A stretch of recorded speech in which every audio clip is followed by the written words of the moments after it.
가정예배 캠페인을 우리가 4주간 동안 했습니다. 신앙 가정을 세워가는 것이 정말 눈물을 흘리며 씨를 뿌리는 것 같은 그런 수고이지만은 주님이 우리 성도들의 가정에서 이미 이 일을 하고 계시다는 것을 믿고 또 함께 하셔서 주님과 동역하는 그런 기쁨을 누리시기를 바랍니다.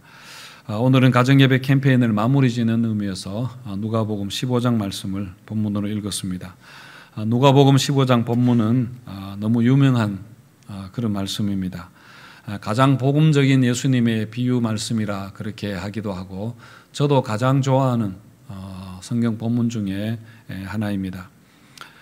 어느 가정에 아버지와 아들 둘이 살고 있었습니다. 아마 이 말만 들어도 벌써 심상치 않다 생각할 텐데요.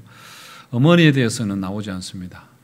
왜 어머니가 나오지 않는가는 잘 모르겠습니다. 어머니가 없었는지 아니면 굳이 어머니라는 역할을 주변 인물로라도 설정할 필요가 없어서 그렇게 안 나왔는지는 모르겠습니다만은 어느 날 그 집의 둘째 아들이 갑자기 집을 나가겠다고 그렇게 선언을 했습니다. 시골에서 농사 지으며 사는 것이 너무 따분하고 젊은 청년들에게 정말 미래가 없다고 그렇게 생각했겠죠. 그래서 아버지에게 집을 나가겠다 하면서 자기에게 줄 유산을 미리 달라고 그렇게 요구합니다. 지금 우리가 들어도 정말 불효막심하게 생각이 되는데 당시 그 사회의 통념상 이것은 그야말로 막장의 말입니다. 아버지가 멀쩡하게 살아계시는데 그 유산을 달라는 것, 유산 문제를 이야기하는 것은 아버지는 이제 그만 죽으세요 하는 말과 같기 때문입니다. 하지만 그 아버지는 아들이 요구하는 대로 그 재산을 나누어 주었습니다. 여기서 재산이라는 단어가 원어로 바이온이라고 그렇게 하는데 바이온은 생명, 우리가 바이오 생명 바이오 하는 것처럼 생명이라는 그런 뜻입니다. 요즘 우리도 피 같은 돈이라 그렇게 합니다만은 정말 둘째 아들이 아버지에게 요구한 것은 아버지의 생명과 같은 것이었고 아버지는 그 아들에게 정말 자기의 생명을 내어 주었습니다. 그런데 그 아들은 이 재산을 가지고 먼 곳으로 가서 거기서 허랑방탕하게 살다가 그것을 다 탕진하고 말았습니다. 13절에 보시면은 그 후 며칠이 안 되어 둘째 아들이 재물을 다 모아가지고 먼 나라에 가서 거기서 허랑방탕하여 그 재산을 낭비하더니 그렇게 했습니다. 다 가져갔다고 했고 먼 나라로 아예 아버지와 완전히 멀어졌다고 했고요. 그리고 다 써버렸습니다. 허랑방탕했고 전부 다 낭비해버렸습니다. 그런데 마침 그 나라에 그 아들이 간 나라에 큰 흉년이 들어서 일자리도 구할 수 없는 그런 상황이었습니다. 그러다가 겨우 알바 하나를 구했는데 들에서 돼지를 치는 일이었습니다.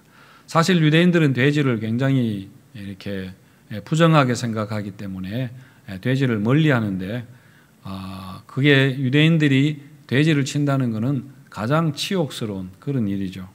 하지만 너무 배가 고프니까 돼지를 치면 혹시 돼지에게 주는 죽이라도 그 쥐염 열매라도 먹을 수 있을까 기대한 것 같은데 근데 그것조차 주는 자가 없었다. 가능하지 않았다. 그렇게 말합니다.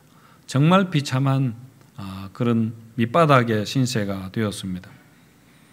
그러다가 이 아들에게 드디어 깨달음이 왔습니다. 그야말로 현타가 온 것이죠. 아버지를 생각한 것입니다. 떠나올 때는 나에게는 아버지는 죽었다 그렇게 생각하고 다시는 아버지 안 볼 작정으로 그렇게 왔지만은 막상 이 지경이 되니까 그제서야 아버지가 생각이 난 것입니다. 하지만 문제는 아버지를 배울 면목이 없다는 것이죠.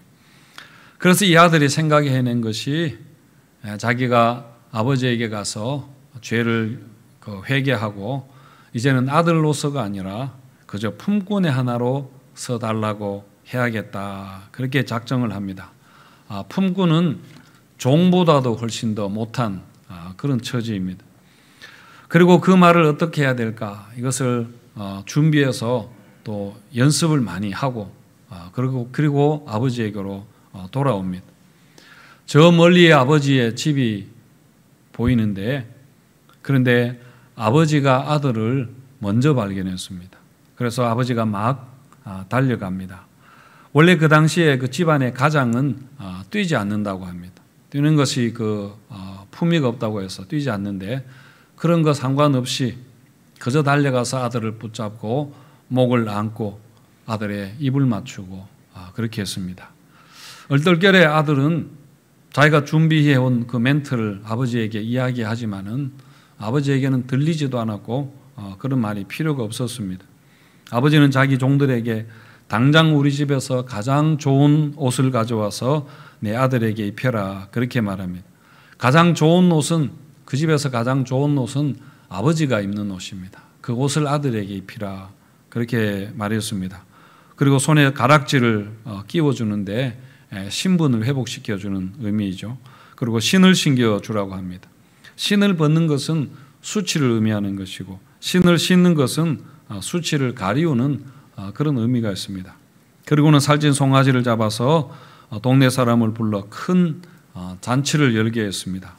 그래서 온 동네 사람들이 그 잔치에 다 모였을 텐데, 아버지는 그 동네 사람들에게 공식적으로 그 아들의 죄를 사면해 주었습니다.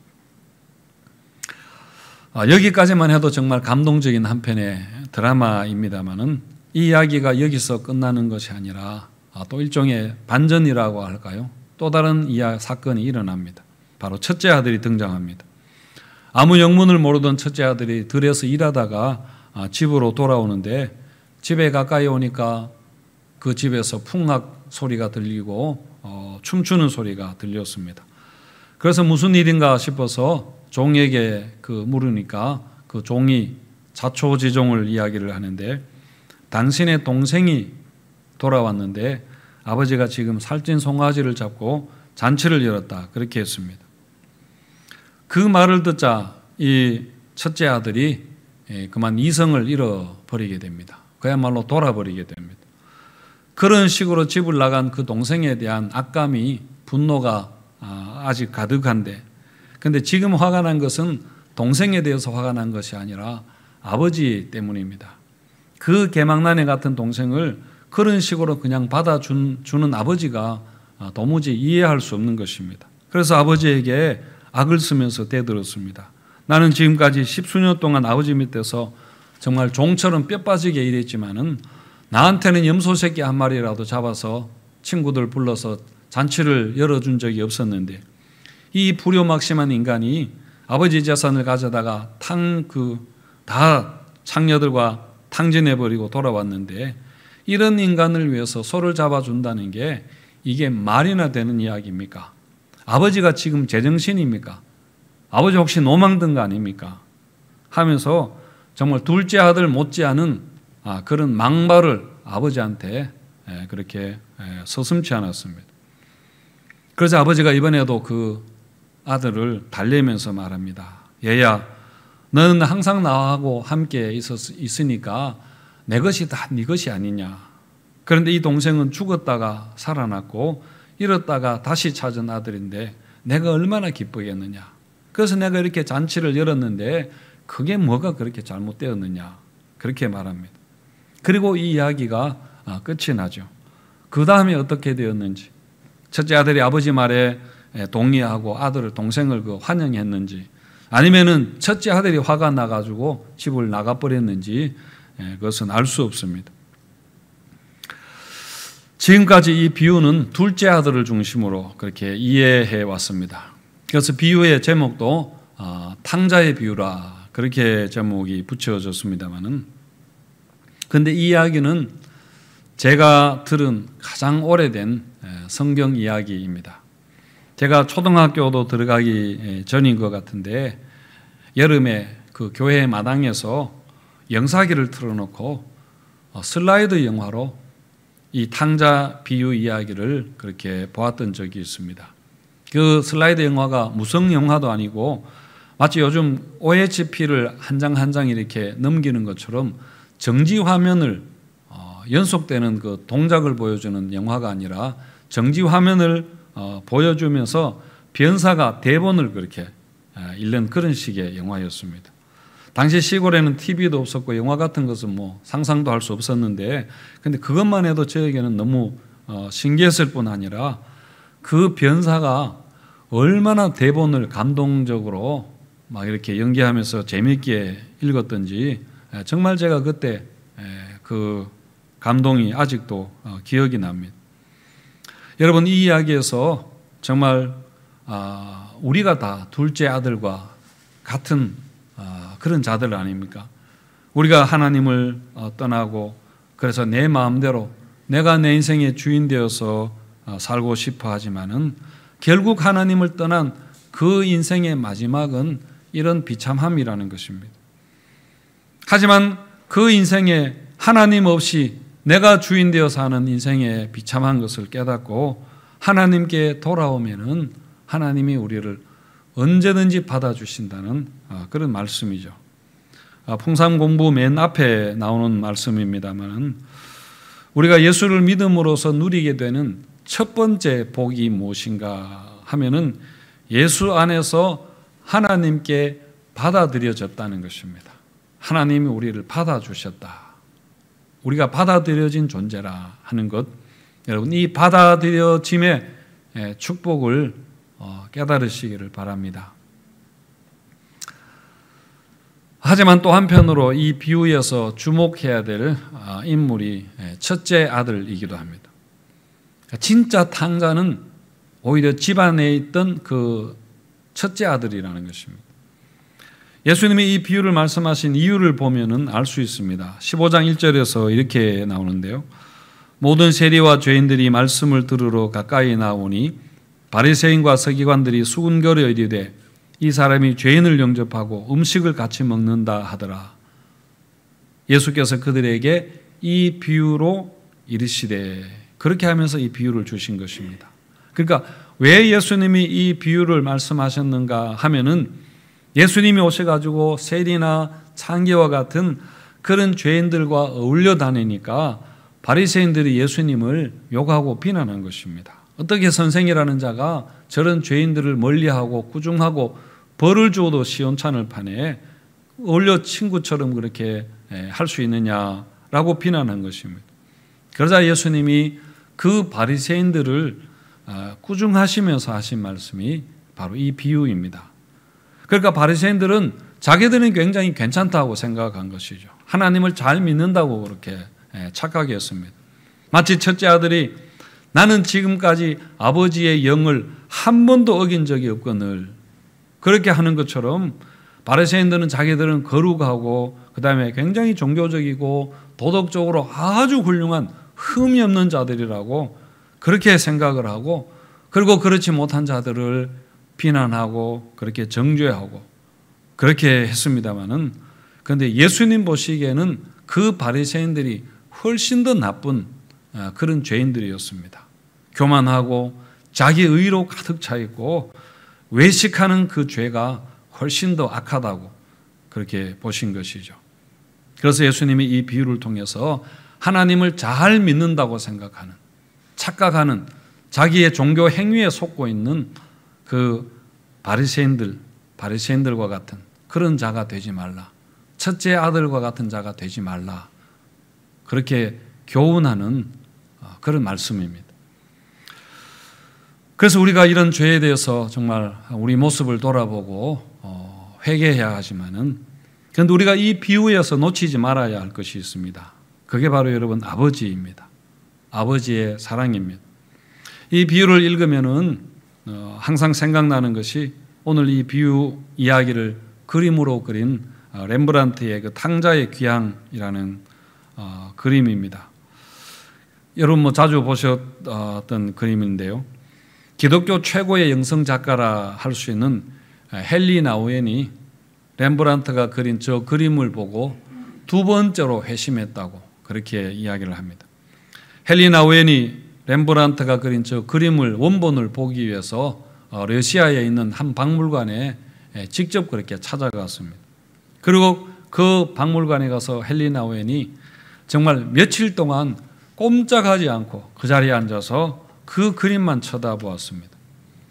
그러니까 신기하게도 밖에서 빛이 들어와서 그 그림을 비추도록 그렇게 장치가 되어 있었는데, 그 빛이 들어와서 비추는데 시간이 지나면서 빛이 그림에 나오는 인물 하나하나를 그렇게 비추고 있는 것입니다.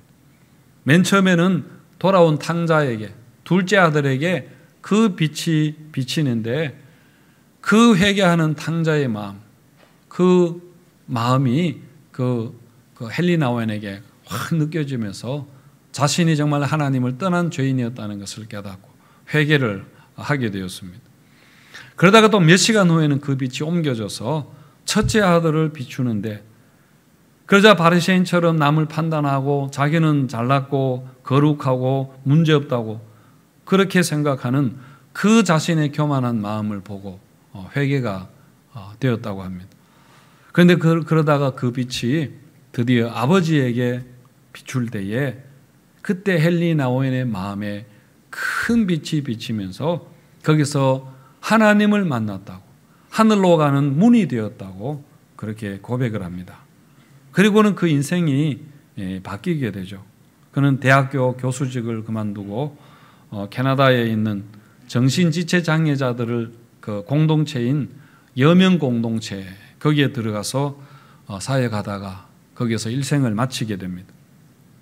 따라서 여러분, 이 말씀에서 우리는 우리의 하나님을 떠난 죄, 우리의 교만한 죄를 회개해야 하지만은 무엇보다 우리가 여기에서 하나님의 사랑을 우리가 깨달아야 됩니다.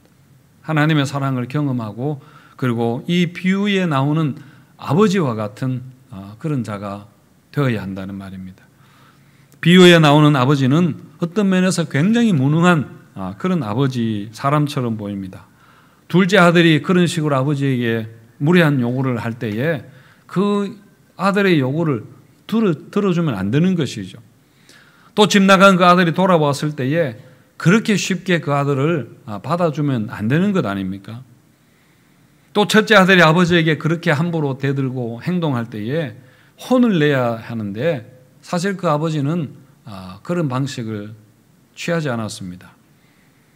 아버지는 그런 일반적이고 우리가 쉽게 하는 그런 길을 선택하는 대신에 더 힘들고 어려운 길을 선택했습니다. 그게 뭐냐면은 바로 사랑의 길입니다. 그 자식을 살리고 그 가정을 세우는 것은 바로 그 죄인된 자식들을 끼얹는 것입니다. 사랑으로 꽉 끼얹는 것밖에 없다고 본 것이죠. 둘째 아들은 인간의 자유를 소중하게 여기는 그런 인물이라면은 이 맏아들은 정의를 주장하는 그런 사람이라 볼 수 있습니다. 하지만 아버지는 그 자유와 정의에 부족한 것을 다 이렇게 품고 그 자유와 정의를 넘어서는 사랑이신 하나님의 모습을 보여주는 그런 사람입니다. 아버지는 둘째 아들이 집을 나가겠다 했을 때에 그 아들을 말리지 않았을 뿐 아니라 그 아들이 떠난 후에도 그 아들을 찾으러 나가지 않았습니다. 여러분, 본문 바로 앞에 또 두 개의 이런 것에 대한 비유가 나오지 않습니까? 이런 양의 비유와 이런 동전의 비유가 나오는데 거기에서 목자와 여인은 이런 것을 찾으러 적극적으로 나섭니다. 양 한 마리 잃어버렸을 때에 목자는 다른 양들을 다 내버려 두고 그 잃은 양 한 마리를 찾아서 그렇게 나서서 찾아왔습니다. 그리고 동전 하나 잃어버린 이야기에서도 이 동전 잃은 여인은 온 집안을 뒤져서 결국 그 동전을 찾아냅니다. 그런데 오늘 이 잃은 아들의 비유에서는 아버지가 아들을 찾아 나서지 않습니다. 왜냐하면 사실은 사람은 양이나 동전과는 다른 존재인 것이죠. 사람은 의지를 가진 존재입니다. 그야말로 인격적인 그런 존재이기 때문이죠. 자기 스스로 집을 떠난 것입니다. 그래서 아버지는 자기 스스로 돌아오도록 기다리기로 그렇게 작정한 것입니다.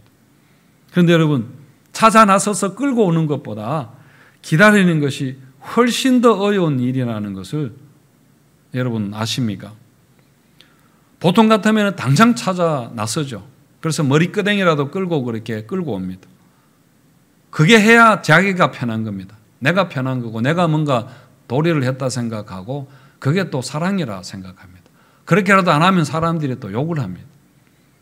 사실 우리는 아버지처럼 기다릴 만한 그런 사랑도 없고 그럴 능력도 우리에게는 없습니다. 하지만 이 아버지는 아들의 온전한 귀향, 완전한 회복을 위해서 아버지는 기다리기로 했습니다. 아까 아들이 아버지에게 요구했던 제사는 아버지의 생명이었고 아버지는 그때 아들에게 자기의 생명을 주었다. 그렇게 말했습니다. 이미 아버지는 자식에게 자기 전부를 생명을 주었기 때문에 아버지는 이제 자기 자신에 대해서는 죽은 자입니다. 하지만 자신의 전부를 준 그 사랑은 결국은 그 아들을 살릴 것이라 그렇게 아버지는 믿었습니다. 결국 그 믿음과 사랑이 여러분 승리했습니다. 물론 아버지가 선택한 이 길은 가장 어려운 길입니다. 결코 쉬운 길이 아니었습니다.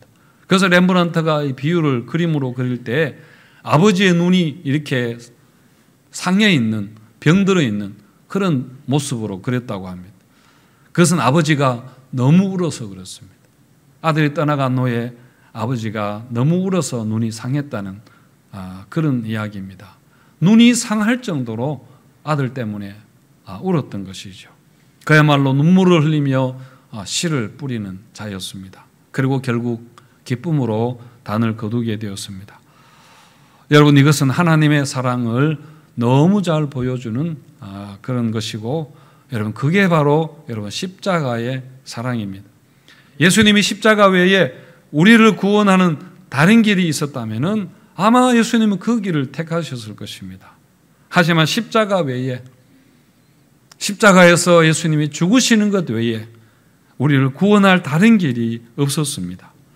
그래서 그 길이 얼마나 아프고 힘들고 고통스러운 줄 알면서도 예수님은 그 길을 걸어가셨고, 그리고 우리에게도 그 길을 따라오라 그렇게 말씀하십니다. 그리고 지금도 우리를 예수님은 강제적으로 어떻게 하지 않으시고 우리를 계속해서 기다려주고 계십니다. 여러분, 우리가 가정을 살리고 자녀를 살리는 길도 바로 여기에 있다고 생각합니다. 성경이 우리에게 보여주는 가장 좋은 길, 그것은 바로 여러분 사랑의 길입니다. 바울이 고린도전서 12장 마지막에서 또한 내가 가장 좋은 길을 너희에게 보여주리라 그렇게 하고는 13장에 가서 사랑은 오래 참고, 사랑은 모든 것을 참고, 사랑은 모든 것을 믿고, 그리고 모든 것을 바라고 모든 것을 견디느니라 그렇게 했는데, 여러분 그 말씀 그대로입니다. 사람을 진정으로 살리는 길이기 때문에 그것이 가장 좋은 길이라, 쉬운 길이기 때문에 가장 좋은 길이라, 아름다운 길이기 때문에 가장 좋은 길이라 한 것이 아니라 살리는 길이기 때문에 가장 좋은 길이라 그렇게 한 것이죠. 하지만 사랑이 없으면은 아무것도 아니라, 백날 무슨 짓을 해봐야 사랑이 없으면은 그거는 아무것도 아니라 그렇게 말했습니다. 하지만 여러분, 우리가 너무 연약한 자들 아닙니까? 말이야 쉬운 것이지 우리가 어떻게 그 사랑의 길을 걸어갈 수 있을까요? 그래서 우리에게 십자가를 보여주셨습니다. 우리가 십자가를 바라보아야 하고 우리가 그 십자가의 능력으로 여러분 우리는 할 수 있습니다. 우리가 그렇게 살아야 됩니다. 그게 우리 가정을 회복하고 우리 자녀들을 살리는 길이고 여러분 이 땅을 살리는 것이라는 걸 주님이 우리에게 보여주신 줄을 여러분 믿으시기 바랍니다. 그리고 또 중요한 것은 여러분 우리가 그 하나님의 사랑을 받은 자들입니다. 우리도 첫째 아들과 같이 정말 교만한 그런 본성을 가진 자들이고, 또 둘째와 같이 항상 하나님을 무시하고 하나님을 떠나서 내 마음대로 그렇게 살지만은, 그런데 하나님은 여전히 우리를 기다리고 계시다는 것을 여러분 깨달아야 됩니다. 그래서 여러분 우리가 사는 인생이 참 고단하고 외롭고 힘들 텐데 그 하나님의 사랑이 정말 우리의 아픔과 우리를 치유하는 약입니다. 우리에게 생명의 에너지를 공급하는 능력의 원천이라는 것을 여러분 믿고 오늘 또 그 하나님의 사랑 여러분 경험하고 돌아가시기를 바랍니다. 그 사랑으로 위로받으시기를 바랍니다. 그래서 우리가 세상 사랑에 자꾸 목말라 하지 말고 정말 주님의 그 사랑만으로 만족하는 성도 여러분들 되시기를 축원드립니다.